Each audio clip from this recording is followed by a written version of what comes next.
இதனால் இவன் முடிக்கும் என்றாய்ந்து அதனை அவன் கண் விடல் என்பது வள்ளுவர் அறிவுரை.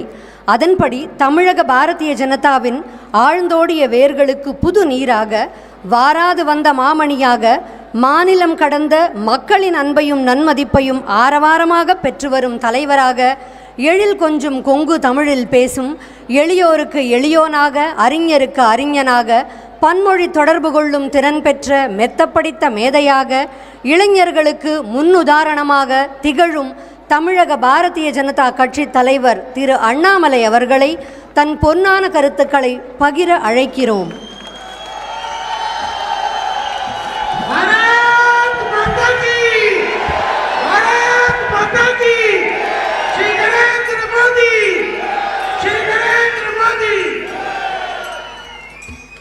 அன்பார்ந்த பெரியோர்களே, தாய்மார்களே, அன்பிற்கினிய தமிழ் சொந்தங்களே, ஒரு அற்புதமான மாலை நேரத்தில் உள்ளரங்கிலே நாம் அனைவரும் கூட இணைந்திருக்கின்றோம். அருமை சகோதர சகோதரிகளே, டெல்லியிலே நம்முடைய தமிழ் சொந்தங்களுக்கு ஒரு பெருமை இருக்கிறது. மிக கடுமையாக உழைக்கக்கூடியவர்கள், நேர்மையாக இருக்கக்கூடியவர்கள், வந்த இடத்துல நம்முடைய தமிழ் பெருமையை எப்படும் பறைசாற்றக்கூடிய அற்புதமான மக்கள் இங்கு இருக்கக்கூடிய தமிழ் சொந்தங்கள். டெல்லியிலே எல்லா இடத்திலும் கூட நாம் கோலோச்சி கொண்டிருக்கின்றோம். அது ஆட்சி அதிகாரமாக இருக்கட்டும், அது கலைத்துறையாக இருக்கட்டும், பொருளாதாரத்துறையாக இருக்கட்டும், எல்லா இடத்திலும் கூட நம்முடைய தமிழ் சொந்தங்கள் நம் நாட்டினுடைய தலைநகரத்தில் ஒரு பெரிய பெருமையை நம்முடைய தமிழ்நாட்டுக்கு தேடி தந்திருக்கின்றீர்கள். முன்னிருக்கையிலே முக்கியமான நம்முடைய தமிழ் சொந்தங்கள் எல்லாம் இருக்கின்றார்கள். மேடைக்கு வந்து அவர்களுக்கெல்லாம் கௌரவம் செய்திருக்கின்றோம். அதே போல் இங்கே இருக்கக்கூடிய தமிழ் சொந்தங்கள் இங்கே ஆண்டு காலமாக உங்களுடைய தந்தை தாய் சில இடத்துல வந்திருக்கிறாங்க, சில இடத்துல நீங்கள் வந்திருக்கிறீங்க. இங்கே வந்தும் கூட உங்களுடைய உழைப்பால் உயர்ந்த அற்புதமான உத்தமர்கள் இன்றைக்கி டெல்லியில் இருக்கிறேன். நம்முடைய தமிழ்நாட்டினுடைய பாரதிய ஜனதா கட்சியினுடைய தலைவர்கள் எல்லோரும், மத்திய அமைச்சர் அண்ணன் முருகன் உட்பட எல்லா தலைவர்களும் தெலுங்கானாவில் எலெக்ஷன் வேலையில் இருக்கிறாங்க. 13ஆம் தேதிக்கு பிறகு எல்லோரும் டெல்லியிலே வந்து உங்களை சந்திக்க இருக்கின்றார்கள். உங்களிடம் நான் வைக்கக்கூடிய அன்பான வேண்டுகோள், அருமை சொந்தங்களே, இந்த முறை நாம் பாரத பிரதமர் நரேந்திர மோடி அவர்களோடு இருக்க வேண்டும். அவருடைய கரம் பதித்து நாம் நிற்க வேண்டும். புதுடெல்லியில் இருக்கக்கூடிய 7 பாராளுமன்ற தொகுதியிலும் கூட நம்முடைய பாரதிய ஜனதா கட்சியினுடைய உறுப்பினர்களை வெற்றி பெற செய்ய வேண்டும் என்று பணிவன்போடு கேட்டுக்கொள்வதற்காக நாம் எல்லாம் இங்கே வந்திருக்கின்றோம். அருமை சொந்தங்களை, எதற்காக நாம் மோடியோடு இருக்க வேண்டும்? ஒரு நிமிடம் நீங்களே யோசிச்சு பாருங்க. நம்முடைய தமிழகத்தில் நாம் சொல்லுவோம், வள்ளுவனை தன்னை உலகனுக்கே தந்து வான்புகழ் கொண்ட தமிழ்நாடு என்று சொல்லுவோம். வள்ளுவனை உலகுக்கு சமர்ப்பித்த நம்முடைய தமிழகம் இன்னைக்கு திருவள்ளுவரை உலகம் முழுவதும் ஒரு மனிதன் எடுத்துச் சென்றிருக்கின்றார் என்றால் அது பாரத பிரதமர் நரேந்திர மோடி அவர்கள். 2024 நம்முடைய தேர்தல் அறிக்கையை நீங்கள் ஒரு முறை பாருங்கள். தேர்தல் அறிக்கையில் பிரதமர் அவர்கள் சொல்லியிருக்கின்றார்கள், உலகம் முழுவதுமே திருவள்ளுவர் கலாச்சார மையத்தை அமைப்போம் என்று சொல்லியிருக்கின்றார்கள். உலகம் முழுவதும் திருவள்ளுவர் கலாச்சார மையத்தை உலகம் முழுவதும் அமைப்பேன் என்று சொல்லியிருக்கின்றார். கடந்த 10 ஆண்டுகளாக இதுவரை இல்லாத அளவுக்கு நம்முடைய தமிழ் மொழிக்கும் கலாச்சாரத்திற்கும் இந்தியாவில் இருக்கக்கூடிய பிரதமர் நரேந்திர மோடி அவர்கள் மிகப்பெரிய அங்கீகாரத்தை கொடுத்திருக்கின்றார்கள். போன ஆண்டு காசி தமிழ் சங்கம் நடத்தப்பட்டது.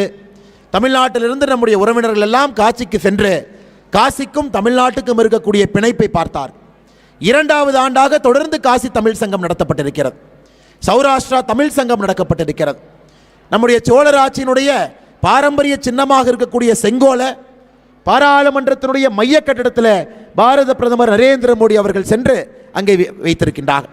இதெல்லாம் யோசிச்சு பாருங்க. நம்முடைய மொழிக்கு, நம்முடைய கலாச்சாரத்திற்கு சுதந்திரத்திற்கு பிறகு யாராவது ஒரு தலைவர், ஏதாவது ஒரு பிரதம மந்திரி இப்படிப்பட்ட மரியாதையை நம்முடைய சமுதாயத்திற்கு கொடுத்துருக்காங்களான்னு ஒரு நிமிஷம் நீங்கள் யோசிச்சு பாருங்க.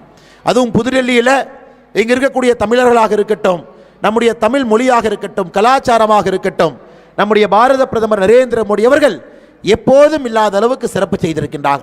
இன்னைக்கு ஒரு படி மேலே போயிருக்கார். உலகம் முழுவதுமே திருவள்ளுவர் கலாச்சார மையத்தை நாம் அமைப்போம் என்று சொல்லியிருக்கின்றார். திருவள்ளுவருடைய சிலையை இப்போ தான் பாரிஸ் பக்கத்தில் நிறுவனாங்க. அது மட்டும் இல்லை, திருக்குறளை 100 மொழியிலே மொழிபெயர்ப்போம் என்று சம்மதம் எடுத்து நம்முடைய பிரதமர் அவர்கள் இதுவரை 10 அயல்நாட்டு மொழியிலே மொழிபெயர்த்து வெளியிட்டிருக்கின்றார்கள். 10 அயல்நாட்டு மொழியில். சமீபத்தில் பாப்பா நியூகினியா நாட்டுக்கு சென்ற பொழுது அந்த நாட்டினுடைய மொழியாக இருக்கக்கூடிய டோக் பிசின் என்கின்ற மொழியில் நம்முடைய திருக்குறளை அந்த ஊர் பாப்பா நியூகினியாவில் வெளியிட்டு வந்திருக்கின்றார்கள். அது மட்டும் இல்லை, காசி தமிழ் சங்கம் மேடையில் நம்முடைய திருக்குறளை 13 இந்திய மொழியில் வெளியிட்டிருக்கிறாங்க. பார்வையில்லாத நம்முடைய சகோதர சகோதரிகள் அவர்களும் திருக்குறளை படிக்க வேண்டும் என்பதற்காக பிரெயில் மொழியினை நம்முடைய பிரதமர் அவர்கள் வெளியிட்டிருக்கின்றார். அருமை சகோதர சகோதரிகளே, இதெல்லாம் நம்முடைய மண்ணிற்கும் நம்முடைய கலாச்சாரத்திற்கும் நம்முடைய மொழிக்கும் நம்முடைய பாரத பிரதமர் நரேந்திர மோடி அவர்கள் கொடுத்திருக்கக்கூடிய மரியாதை. இங்க இருக்கக்கூடிய எல்லா சொந்தங்கள் உங்களுக்கு தெரியும். இந்த முறை நடக்கப் போகின்ற தேர்தல் மிக முக்கியமான தேர்தல். 2014 283 பாராளுமன்ற உறுப்பினர்களோடு பிரதமர் அவரை ஆட்சியில் அமர்த்தினோம். 2019 303 பாராளுமன்ற உறுப்பினர்களோடு ஆட்சி அமர்த்தினோம். இந்த முறை நாம் தெளிவாக இருக்கின்றோம். 400 பாராளுமன்ற உறுப்பினர்களோடு நம்முடைய பாரத பிரதமரை 3வது முறையாக தொடர்ந்து நாம் ஆட்சியில் அமர்த்தப் போகின்றோம் என்பதில் தெளிவாக இருக்கின்றோம். காரணம் அவருடைய செயல்பாடு. 10 ஆண்டு காலமாக பிரதமருடைய கடுமையான உழைப்பு. யாருக்கு வீடு இல்லையோ பிரதமர் அவர்கள் ஆட்சிக்கு வந்த பிறகு வீடு தேடி கான்கிரீட் வீடு வந்திருக்கிறது. நம்முடைய தேசத்தில் மட்டுமே 4 கோடி வீடு பிரதமர் அவருடைய பெயரில் ஆவாஸ் யோஜனா மூலமாக கட்டி கொடுக்கப்பட்டிருக்கிறது. அதெல்லாம் யோசிச்சு பாருங்க. 11 கோடி கழிப்பறை நம்முடைய பிரதமர் அவருடைய 10 ஆண்டு காலத்தில் கட்டி கொடுக்கப்பட்டிருக்கிறது. நல்லா யோசிச்சு பாருங்க. எந்த வீட்டில் இதுவரை ஒரு எல்பிஜி சிலிண்டர் இல்லையோ அந்த இல்லத்திற்கும் கூட முதலாக இந்த 10 ஆண்டுகளில் பிரதமர் அவர்கள் ஒரு சாதாரணமாக இருக்கக்கூடிய எல்பிஜியை கொண்டு வந்து சேர்த்திருக்கிறாங்க. 10 ஆண்டுகளாக நம்முடைய ஆட்சியை பொறுத்தவரை ஏழை மக்களை மையப்படுத்தி நம்முடைய ஆட்சி நடந்து கொண்டிருக்கிறது. அதனால தான் அருமை சகோதர சகோதரிகளே, டெல்லியில் இருக்கக்கூடிய எல்லா தமிழ் சொந்தங்களே, டெல்லியிலே எல்லா தொகுதியிலும் கூட இது இந்திய நாட்டினுடைய தலைநகரம். தலைநகரம் என்பது இந்த நாடு எப்படி இருக்கும் என்பதை பிரதிபலிக்கும். அதனால்தான் டெல்லியை பொறுத்தவரை எல்லா மொழியும் பேசக்கூடிய மக்கள் இங்கே இருக்கின்றோம். அதனால தான் இன்றைக்கி தமிழ் சொந்தங்களுக்காக ஒரு விழாவை இங்கே டெல்லி பாரதிய ஜனதா கட்சியினுடைய மாநில தலைவர் வீரேந்திரா சச்தேவா அவர்கள் இங்கே நடத்தி கொண்டிருக்கின்றார்கள். உங்களிடம் மறுபடியும் நான் ஒரு வேண்டுகோளாக வைக்கின்றேன். நம்முடைய கடமை டெல்லியில் இருக்கக்கூடிய 7 பாராளுமன்ற தொகுதியினுடைய வேட்பாளர்களையும் கூட வெற்றி பெறச் செய்வது நம்முடைய கடமை. சாந்தினி சவுக்கினுடைய நம்முடைய பாரதிய ஜனதா கட்சியினுடைய பாராளுமன்ற வேட்பாளராக இருக்கக்கூடிய பிரவீன் கண்டேல்வால் அவர்களை நாம் வெற்றி பெறச் செய்ய வேண்டும். அதே போல வடகிழக்கு டெல்லியினுடைய நம்முடைய வேட்பாளராக இருக்கக்கூடிய மனோஜ் திவாரி அவர்களை வெற்றி பெறச் செய்ய வேண்டும். அதே போல கிழக்கு டெல்லியினுடைய வேட்பாளராக இருக்கக்கூடிய ஹர்ஷ் மல்ஹோத்ரா அவர்களை நாம் வெற்றி பெறச் செய்ய வேண்டும். அதே போல புதுடெல்லியினுடைய வேட்பாளராக இருக்கக்கூடிய பன்சூரி ஸ்வராஜ் அவர்களை வெற்றி பெறச் செய்ய வேண்டும். அதே போல வடமேற்கு டெல்லியினுடைய வேட்பாளராக இருக்கக்கூடிய யோகேந்திர சண்டோலியா அவர்களை வெற்றி பெறச் செய்ய வேண்டும். அதே போல மேற்கு டெல்லியினுடைய வேட்பாளராக இருக்கக்கூடிய கமல்ஜித் ஷெராவத் அவர்களை வெற்றி பெறச் செய்ய வேண்டும். அதே போல தெற்கு டெல்லியினுடைய வேட்பாளராக இருக்கக்கூடிய ராம்வீர் பதூரி அவர்கள் 7 தொகுதியில் இருக்கக்கூடிய பாரதிய ஜனதா கட்சியினுடைய எல்லா வேட்பாளர்களையும் கூட இந்த முறை தாமரை சின்னத்தில் வாக்களித்து மிகப்பெரிய வாக்கு வித்தியாசத்தில் இங்கு இருக்கக்கூடிய தமிழ் சொந்தங்கள் நாம் அனைவரும் இணைந்து அவர்களை வெற்றி பெறச் செய்ய வேண்டும் என்று பணிவன்போடு கேட்டுக்கொள்கின்றனர். அதே நேரத்தில் அன்பு சொந்தங்களே, டெல்லியினுடைய அரசியலை பாருங்கள். இங்கே ஆம் ஆத்மி கட்சி என்கின்ற கட்சி நாங்கள் ஊழலுக்கு எதிரானவர்கள் என்று சொல்லி ஆட்சிக்கு வந்தார். ஊழலுக்கு எதிரானவர்கள் என்று மட்டும் சொல்லவில்லை, நாங்கள் காங்கிரசுக்கும் எதிரானவர்கள் என்று சொல்லி ஆம் ஆத்மி கட்சி ஆட்சிக்கு வந்தார். இன்னைக்கு அவங்களுடைய நிலைமை நரேந்திர மோடி அவர்களை எதிர்க்க வேண்டும் என்பதற்காக எந்த கட்சி எதிர்த்து ஒரு கட்சியை ஆம் ஆத்மி கட்சி கொண்டு வந்தார்களோ இன்னைக்கு ஆம் ஆத்மி கட்சியும் காங்கிரசும் ஒன்றாக இணைந்து டெல்லியிலே தேர்தலை சந்திக்கிறாங்க. எத்தனை பேர் இணைந்தாலும் கூட டெல்லியை பொறுத்தவரை நாம் தெளிவாக இருக்கின்றோம். 2019 விட 2024 இன்னும் அதிகமான மெஜாரிட்டியோடு 7 இடத்திலும் கூட பாரதிய ஜனதா கட்சியினுடைய வெற்றி வேட்பாளர்களை நாம் பாராளுமன்றத்திற்கு அனுப்பி வைப்போம் என்பதில் நாம் உறுதியாக இருக்கின்றோம். இந்த ஆம் ஆத்மி வந்த பிறகு டெல்லியில் நடந்திருக்கக்கூடிய ஊழல் பட்டியலை மட்டும் பாருங்கள். புதுடெல்லியிலே மதுபான முறைகேடு ஊழல். ஒரு அமைச்சர் அல்ல, 2 அமைச்சர் அல்ல, முதலமைச்சர் உட்பட எல்லோரும் சிறையில் இருக்கிறாங்க. டெல்லியில் ஜல் போர்டு குடிநீர் வாரியத்தில் நடைபெற்று கொண்டிருக்கக்கூடிய ஊழல். டெல்லியினுடைய போக்குவரத்து துறையில் பேருந்துகளுக்கு பழுது பார்ப்பதில் அவர்கள் செய்திருக்கக்கூடிய ஊழல். டெல்லியினுடைய மொஹலா கிளினிக்கில் 20,000க்கு மேற்பட்ட போலியான மக்களை பதிவு செய்து அதன் மூலமாக செய்திருக்கக்கூடிய ஊழல். தரம் குறைந்த மருந்துகளை மொஹலா கிளினிக்கில் வாங்கியதில் நடத்தியிருக்கக்கூடிய ஊழலை பாருங்கள். யமுனை நதியை சுத்தப்படுத்துகின்றோம் என்று அதிலே 6,800 கோடி ரூபாய் ஊழல்.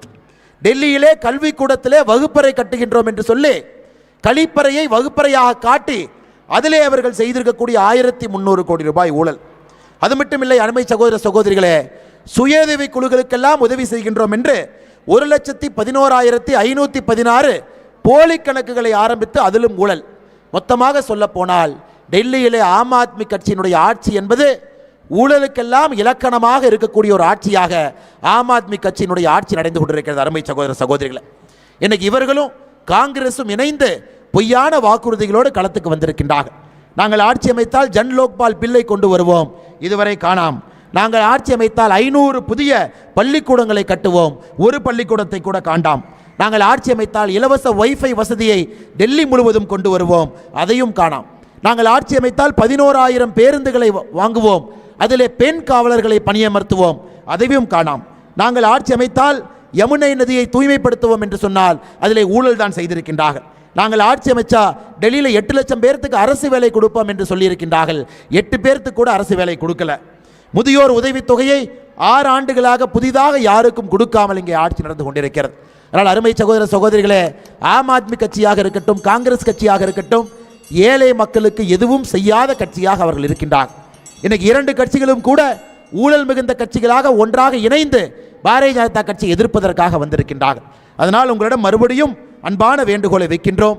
இந்த முறை பாரதிய ஜனதா கட்சியினுடைய 7 பாராளுமன்ற உறுப்பினர்களும் கூட டெல்லியிலிருந்து பாராளுமன்றத்திற்கு செல்ல வேண்டிய கட்டாயமும் அவசியம் நமக்கு இருக்கிறது.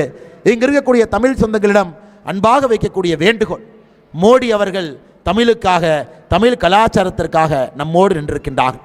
இந்த தேர்தலிலே மோடியோடு நிற்க வேண்டியது நம்முடைய கடமை. 2024 மே 25ஆம் தேதி புதுடெல்லியிலே நாம் வாக்களிக்க செல்லும் பொழுது மோடி அவர்களுக்கு நம்முடைய வாக்கு நன்றி சொல்லக்கூடிய வாக்காக இருக்கட்டும். 10 ஆண்டுகளாக நம்முடைய நாட்டிற்கு சேவை செய்வதற்கு நன்றி சொல்ற வாக்காக இருக்கட்டும். நம்முடைய கலாச்சாரத்திற்கும் நம்முடைய மொழிக்கும் பெருமை சேர்த்த நரேந்திர மோடி அவர்களுக்கு நன்றி சொல்வதற்காக நம்முடைய வாக்கு இருக்கட்டும். அதனால் இங்கு வந்திருக்கக்கூடிய எல்லா தமிழ் சொந்தங்களுக்கும் கூட அன்பு கலந்த நன்றிகளை தெரிவித்து, மறந்து விடாதீர்கள், மறந்தும் இருந்து விடாதீர்கள். நம்முடைய சின்னம் தாமரை, நாம் வாக்களிக்க வேண்டிய சின்னம் தாமரை, நம்முடைய வெற்றி சின்னம் தாமரை. தமிழகத்திலிருந்து உங்களோடு வேலை செய்வதற்காக, பணியாற்றுவதற்காக, உங்களை பார்ப்பதற்காக நம்முடைய சொந்தங்கள் வர ஆரம்பித்திருக்கின்றார்கள். தெலங்கானா, ஆந்திர பிரதேச மாநிலத்தினுடைய தேர்தல் 13ஆம் தேதி முடிந்த பிறகு தமிழகத்தினுடைய நம்முடைய எல்லா சொந்தங்களும் டெல்லியை நோக்கி வர இருக்கின்றார்கள். நம்முடைய மத்திய இணையமைச்சர் அண்ணன் முருகன் அவர் உட்பட எல்லா தலைவர்களும் கூட மறுபடியும் ஒரு பிரம்மாண்டமான பொதுக்கூட்டம் புதுடெல்லியில் அண்ணன் முத்துசாமி அவர்களை வைத்து மறுபடியும் அந்த கூட்டத்தை நடத்துவோம். மிகப்பெரிய அளவில் நம்முடைய தமிழ் சொந்தங்களை எல்லாம் கொண்டு வந்து புதுடெல்லியில் நம்முடைய தமிழர்களுக்கு கிடைத்திருக்கக்கூடிய மரியாதை தமிழ்நாட்டிலே திராவிட கட்சிகளுக்கு சொல்லி காட்டுவோம். பாருங்க, மாநில தலைவரே வேட்டி கட்டிட்டு வந்திருக்கார். பாருங்க, மாநில தலைவரே வேட்டி கட்டி கொண்டு வந்து நம்ம எல்லாம் அழைத்து மிகப்பெரிய விழாவை எடுத்து கொண்டிருக்கின்றார்கள். அதனால் இங்கே இருக்கக்கூடிய எல்லா அருமை தமிழ் சொந்தங்களுக்கு கூட மறுபடியும் நன்றி தெரிவித்து, இங்கே வர முடியாமல் சில பேர் இருந்தாங்கன்னா அவங்ககிட்ட போய் நீங்கள் சொல்லணும், எதற்காக மோடி அவர்களுக்கு வாக்களிக்க வேண்டும், எதற்காக டெல்லியிலே 7க்கு 7 தொகுதியிலே பாரதிய ஜனதா கட்சியினுடைய பாராளுமன்ற உறுப்பினர்கள் எதற்காக வர வேண்டும், எதற்காக மோடி அவர்கள் 3வது முறையாக வர வேண்டும். நம்முடைய கலாச்சாரத்திற்கும் நம்முடைய மொழிக்கும் மோடி அவர்கள் செய்திருக்கக்கூடிய விஷயங்களை எல்லாம் நீங்களும் எடுத்து சொல்ல வேண்டும் என்று அன்போடு கேட்டுக்கொண்டு மறுபடியும் உங்களை சந்திக்கின்றோம். இந்த குறுகிய காலகட்டத்தில் எங்களுடைய அழைப்பை ஏற்று இந்த அரங்கத்திற்கு வந்திருக்கக்கூடிய எல்லா நம்முடைய தமிழ் சொந்தங்களுக்கு மறுபடியும் நன்றி கலந்த வாழ்த்துக்களை, வணக்கங்களை தெரிவித்து மறுபடியும் 13ஆம் தேதிக்கு பிறகு நீங்கள் இருக்கக்கூடிய இடத்திலே உங்களை சந்திக்க வருகின்றோம். நீங்கள் வந்திருக்கக்கூடிய எல்லா நண்பர்களுக்கு நன்றி தெரிவித்து, மேடையில் இருக்கக்கூடிய தலைவர்கள் நன்றி தெரிவித்து, மறுபடியும் நம்முடைய புதுடெல்லியினுடைய பாரதிய ஜனதா கட்சியினுடைய தலைவர் வீரேந்திர சச்தேவா அவர்கள் உட்பட அவருடைய குழுவுக்கும் நன்றி தெரிவித்து, நீங்கள் தமிழ் மொழிக்கு நீங்களும் பெருமை சேர்த்திருக்கின்றீர்கள், தமிழ் கலாச்சாரத்திற்கு நீங்கள் பெருமை சேர்த்திருக்கின்றீர்கள், டெல்லியில் இருக்கக்கூடிய தமிழ் மக்களுக்கெல்லாம் உங்களுடைய அன்பை கொடுத்திருக்கின்றீர்கள். நிச்சயமாக தமிழ் மக்கள் நம்மோடு இருப்பார்கள், பாரதிய ஜனதா கட்சியோடு இருப்பார்கள், நம்முடைய வேட்பாளரோடு இருப்பார்கள், நிச்சயமாக வெற்றி வேட்பாளராக மாற்றி காட்டுவார்கள் என்கின்ற உறுதி அவர்கள் சார்பாக உங்களுக்கு நான் அளிக்கின்றேன். 7 இடத்திலும் கூட வெற்றி மாலையோடு நம்முடைய வெற்றி வேட்பாளர்களை பாராளுமன்றத்திற்கு உறுதியாக ஜூன் 4ஆம் தேதி நாம் அனுப்பி வைப்போம் என்று சொல்லி இங்கு இருக்கக்கூடிய எல்லா அன்பு தலைவர்களுக்கு நன்றி தெரிவித்து என்னுடைய உரையை முடித்துக் கொள்கின்றேன். அருமை சகோதரர்களே, ஒரே நிமிடம் உங்களுடைய இருக்கையிலிருந்து நீங்கள் எழுந்து நிற்க வேண்டும் என்று அன்போடு கேட்டுக்கொள்கின்றேன். எழுந்து நின்று உறக்கமாக சொல்லுவோம், உறக்கமாக சொல்லுவோம், பாரத் மாதா கி, பாரத் மாதா கி, பாரத் மாதா கி.